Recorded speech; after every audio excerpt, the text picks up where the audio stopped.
Hi guys, welcome to my channel. So the brand new OLED M4 iPad Pro, there really is no denying the fact that this is the epitome of what the entire redesigned iPad Pro lineup since 2018 has been leading up to.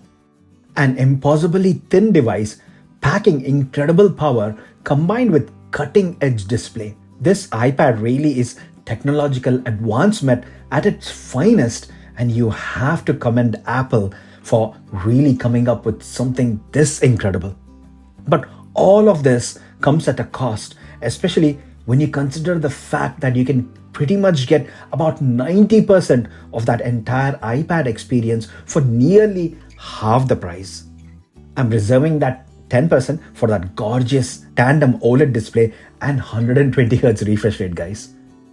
So you really need to have a strong requirement in order to justify this purchase, which is going to be $999 for the 11-inch size, and the bigger 13-inch size is going to set you back a whopping $1,300.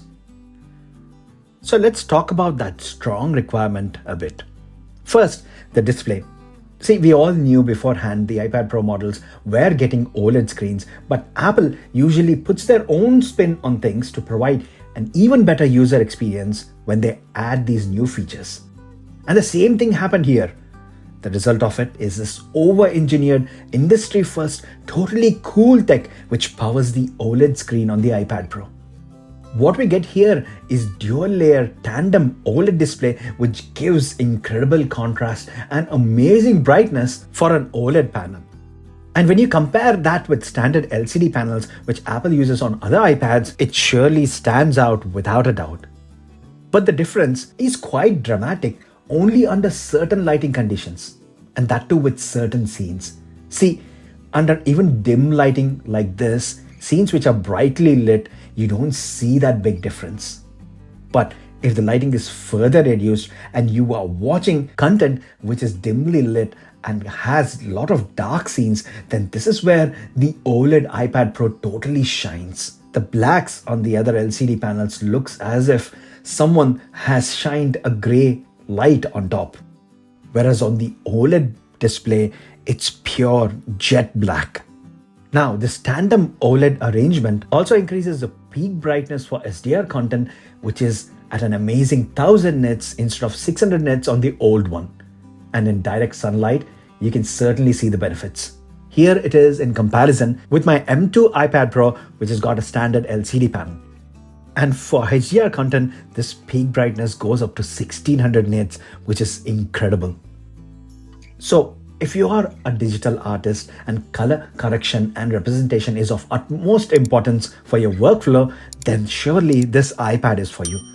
But for the rest of us, is that $1,000 price tag worth for just watching content? Especially since this new iPad Pro's price has gone up by $200. The older models used to be priced at $799. And not just watching content, guys, even for me as a content creator, I edit all my 4K YouTube video projects on this iPad.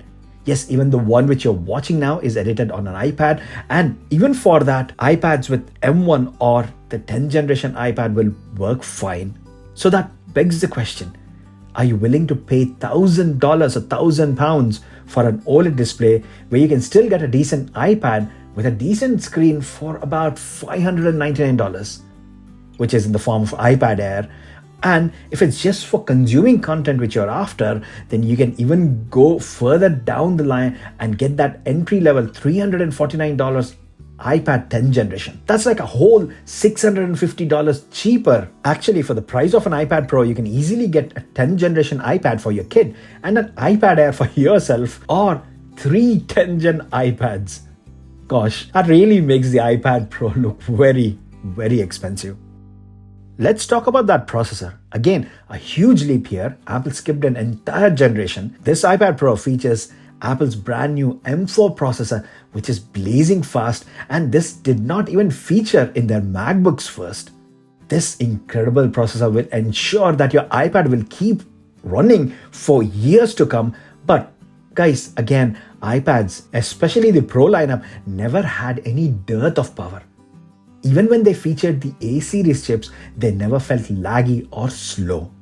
Honestly, for what iPadOS truly is, I would say that even M1 chip is a bit of an overkill, but fine, I'd say that you at least go for the M1 chip so you can get that full iPad experience, namely full screen external monitor support via Stage Manager and Pro app support like Final Cut Pro or Logic Pro. But if you don't use those features, then even the iPad Air is going to be an overkill for you.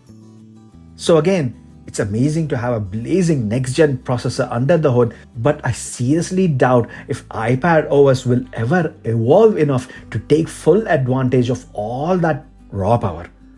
As it stands, in my tests, the M4 iPad Pro exported a 10-minute 4K video project 1 minute early compared to the M2 processor. And besides that, on a day-to-day usage, I did not notice any difference at all.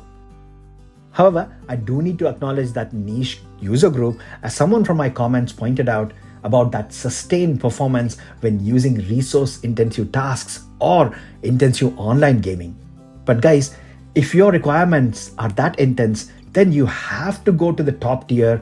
Unfortunately, there is no cutting corners here, and probably the M4 processor will shine as the benchmarks at the moment are off the chart here. Okay, next I need to talk about that incredible thin profile. I mean, 5.1 on the bigger 13-inch version. That is incredible. And that makes the iPad Pro so much more manageable, even if you're holding it for longer periods of time. And absolutely without any doubt, it makes the iPad look super futuristic. One thing that certainly felt like a downgrade here is the ultra-wide camera, which was present on the previous iPad Pro models, and it's not there anymore. Not that I used it that much on my iPad Pro, but it was like having something extra which is now taken out.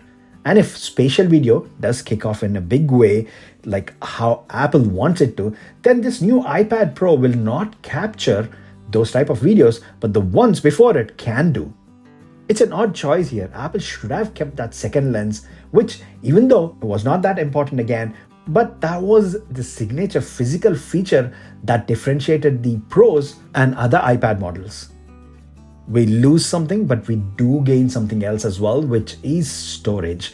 It is twice here when compared to the previous iPad Pro model at 256 gigabytes, and this really is a welcome addition, especially in the land of iWorld where storage is always super expensive. And then the smaller thing like the FaceTime camera is now on the landscape side, which we all knew was coming. It featured in the 10th generation iPad before, so it only makes sense that Apple applies this to other iPads as well. And because of that, you lose the support for Apple Pencil Gen 2. You need to buy a new Apple Pencil Pro or the USB-C Apple Pencil to go with this new M4 iPad Pro. And this is the same for all the old accessories. None of them will be compatible.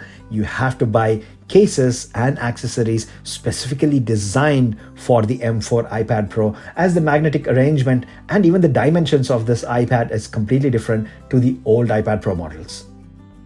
So what do I have to say here, guys? Well, there is no doubt that this iPad Pro hands down is not only the best iPad, but it is the best tablet which money can buy. That OLED screen is seriously an engineering marvel, and the next generation processor will keep your iPad running up to date, smooth and lag free for years to come. But you really need to pay more here, guys, than you ever did for any iPad Pro model before this. And that begs the question, how strong is your iPad requirement for having that amazing OLED display and the next gen processor? Seriously, guys, if this M4 iPad Pro had the same price as the models before it did, that is $799 or £769 here in the UK, this would have been an entirely different video. Unfortunately, Apple wants to charge you premium for their amazing engineering feat, and that simply makes this iPad out of reach for most of us iPad users. And so I stand by my title of this video, which is M4 iPad Pro Flawless Super Expensive iPad. That's all for the video, guys. What are your thoughts? Do you agree with me? Have you got anything to add? Do drop them all in the comment section down below. And guys, if you're enjoying my content, a like to this video will be immensely helpful, and please do consider subscribing so I can keep making these videos for you. And as always, thanks a lot for staying with me until the end. I will see you in my next video. Bye for now.